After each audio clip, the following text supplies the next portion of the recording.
രണ്ട് വരിയിലത് പറയാൻ പണിയാണ്.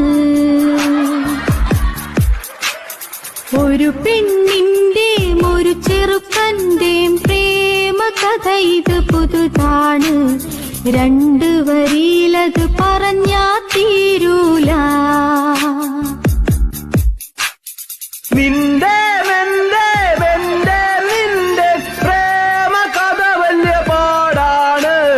രണ്ടു വരിയിലത് പറയാൻ പണിയാണ്. പണിയാ സാറേ, പണിയാണേ. ഇതിലും ഭേദം ബംഗാളികളുടെ കൂടെ കൺസ്ട്രക്ഷന്റെ പണിക്ക് പോണതാ.